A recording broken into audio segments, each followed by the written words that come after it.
cholesterol, although it has a bit of a bad connotation, it's actually essential in our body for a lot of different processes. Cholesterol is found in the blood. It's in all of our cells, all animal cells, and basically it's obtained from our liver as well as food. So our liver makes some and we get some from the food we eat. So cholesterol is really important in making things like estrogen and testosterone, the male and female sex hormones, and also adrenaline. So that's that hormone that somebody comes up behind you and scares you and wah, and then and you get that rush and you can almost feel the adrenaline. So cholesterol is needed in that chemical reaction. And also when we go outside and we stand in the sun, our skin manufactures vitamin D, and cholesterol is also used in that process as well. So it's quite interesting really. So the thing we don't want is our blood cholesterol to be too high, because that puts our health at risk. So we want to try and keep it stable.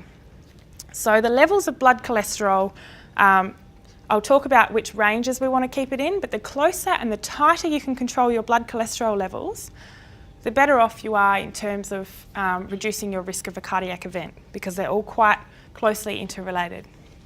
So when you go to your doctor next time, or even calling up your doctor retrospectively, what I want you to do, often when you get your bloods taken, you think, oh, you know, right, I've had that done. And then you call back a few days later and you say, how are my blood test results? And the doctor will say something like, oh, you know, they're all right. Your cholesterol was a little bit high. And so you kind of think, you know, that doesn't give us any information. So if you've had some blood tests recently, or the next time you go, what I want you to do is write down these numbers that I'm going to say when I go through them, and then get yourself a pen and paper, and when you're on the phone to your doctor or receptionist, say, excuse me, would you mind giving me the precise numbers? And then you write them down and you compare them over time, and you make sure that you're getting them closer to that reference range. So what they are is, the first one is total cholesterol, and that's sometimes written as TC on your blood result form. And that just means that's a measure of all the different types of cholesterol in your blood. Now, all the other little ones I'm going to give you in a minute don't add up perfectly, and that's because there's a few other bits and pieces in there in that total cholesterol as well. Triglycerides, that's often written as TG on your blood result form.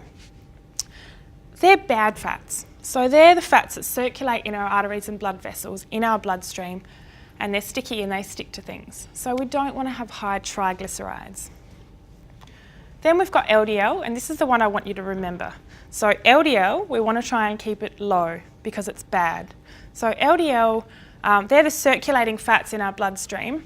And what happens if we've got an artery here, a supersized artery, what happens is the LDLs, as they go around the body, they actually stick to the arteries and blood vessels. And if we've got an artery and it's sort of starting to block up, if it blocks up around our heart and it blocks completely, or a piece of that comes off and sort of travels around and sticks near our heart, it can block off the blood supply. And that can cause a heart attack, which is otherwise known as a myocardial infarction, MI. And we don't want that. If it traps in our carotid arteries here, then we can have a stroke, and we don't want that either. So basically we want to keep that LDL low. Then we've got a good guy, so there is some good news here. We've got a good fat, which is called HDL. And what that does, it's a bit of a scavenger, and it goes around collecting all the sort of clearing our arteries and blood vessels, all that fatty stuff, and it takes it to our liver for destruction and out of our body. So HDL, high density lipoprotein, we want to keep it high because it's a good one. So can you remember that? LDL, keep it low, HDL, keep it high, and that's the perfect balance of things. All right. So what are the numbers? So the National Heart Foundation, again, this year has recently reviewed their guidelines and their numbers. And these are the best numbers that you can stick to. So get your pen ready. Your total cholesterol, we want it to be under 4 millimoles per litre. Your triglycerides, remember they're the circulating fats in the bloodstream and they're not very good for us. We want to keep them under 2. Our LDL, remember, lipoprotein, LDL, the bad one, we want to keep it low. We want to keep it under 1.8, and that's quite tight.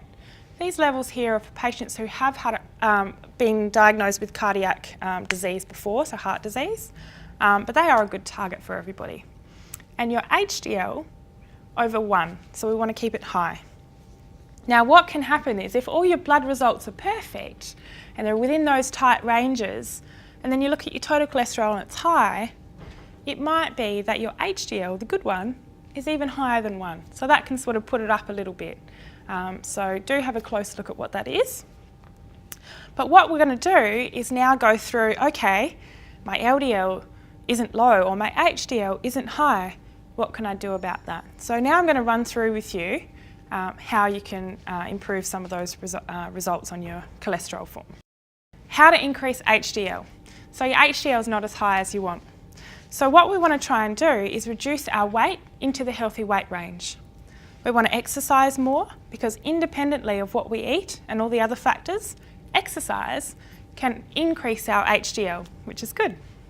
We want to quit smoking. Smoking is bad for us for a huge array of reasons, not to mention very expensive as well and bad for our health. But it can also drag down our HDL, which we don't want. And interestingly, a moderate alcohol intake, so no need to go silly here, of 1 to 2 standard drinks per day can actually increase our HDL as well. And it doesn't matter what kind of alcohol. So we'll talk about alcohol soon and wine and the good and bad about it. But the alcohol component itself can increase your HDL. Now, of course, if you don't drink normally, we don't recommend that you do take up drinking to get that effect. There are plenty of other things that you can do. So what if your LDL is high? Well, we want to try and get it lower. There are a few different things you can do.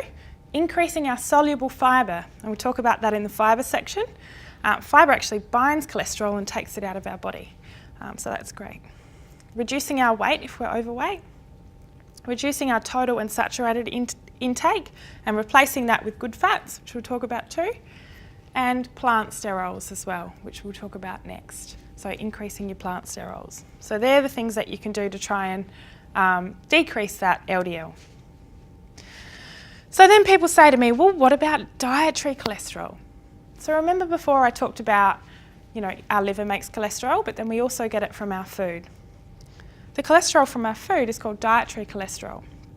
And I was at a buffet a number of years ago and there was a man sitting next to me and he was eating this huge pile of prawns, because they do have those at buffets. And buffets can be wonderful, but for places like this, it's a bit difficult to resist that temptation. So what he was doing was, these prawns are delicious. And he stopped and he said, this is going to be very bad for my cholesterol. And I thought about turning around and saying, well, actually, did you know that dietary cholesterol is actually poorly converted into blood cholesterol? So a number of years ago, we didn't know that. So we demonised a little bit foods that were high in cholesterol. So you might remember that the recommendations for eggs used to be you can only have 2 eggs a week. And many people do remember that. But we've found out a lot more about how cholesterol works in the body since then. So if we've got this much cholesterol, by the time it's sort of lost in that conversion and absorption process, we might only end up with this much in the blood. The thing we really need to worry about that's directly almost converted into blood cholesterol is our saturated fat. And they are 2 separate things, although there is a little bit of overlap. So foods that are high in cholesterol but aren't high in saturated fat, which is what we're particularly talking about, are things like your egg yolks and eggs, and our crustaceans and shellfish, so things like our prawns and calamari and lobsters and that type of thing if you can afford them. And also our offal, so liver and that type of thing. Because of that, the National Heart Foundation now recommends we can have up to 6 eggs per week as part of a healthy, balanced diet. Another interesting revelation not too many years ago was that if you do increase your dietary cholesterol, which we don't necessarily advise, our liver actually down-regulates its production, so the manufacture of that cholesterol, and it makes less in response to that increased cholesterol. But the best way to decrease our blood cholesterol is to decrease our saturated fats. We'll talk about that in the fats section.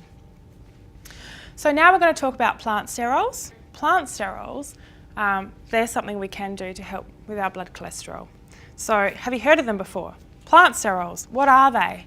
Has anybody heard of Flora Proactive, Logical, Nutalex Pulse, some of the reduce down the side of the milk type products? There are a few pretty common ones. But basically, do they lower our blood cholesterol? Well, the answer is yes, they do, and quite powerfully as well. So they can work as well as some medications, because what they do is plant sterols have a very similar structure molecularly to cholesterol. So the molecules are similar. So what happens is if we flood our body in plant sterols, which are benign, so they don't harm us, they don't stick like cholesterol does to our arteries and blood vessels, it means that they're absorbed instead of the cholesterol molecule. Then the cholesterol molecule, when we do need cholesterol for estrogen, testosterone, adrenaline, like we were talking about before, or vitamin D manufacturing, it's taken from the blood instead. So it therefore lowers our blood cholesterol levels. So this can happen, it can decrease our LDL that I was talking about by up to 10%, which gives you very roughly about an exponential increase in cardio protection, about 25% from having another cardiac event. So it's very interesting. So it's worth doing. They're safe to eat. So basically, what you need to do is get enough of them in your diet. So plants, people think, oh, you know, plant sterols now, they're in, if you're clever, you'll know that they're in things like nuts and seeds and cereals, some fruits and vegetables. And people think, oh, just eat more nuts then, that'll help. But it's not good enough to do that, because plant sterols are found not in abundance, but just here, there, you know, one here, one there. And what these companies do that manufacture these specific products is they collect them all up, put them all into a pile, and they concentrate them and they put them into one of these products. So that in that product, there's a lot more plant sterols in there, so they're a concentrated source.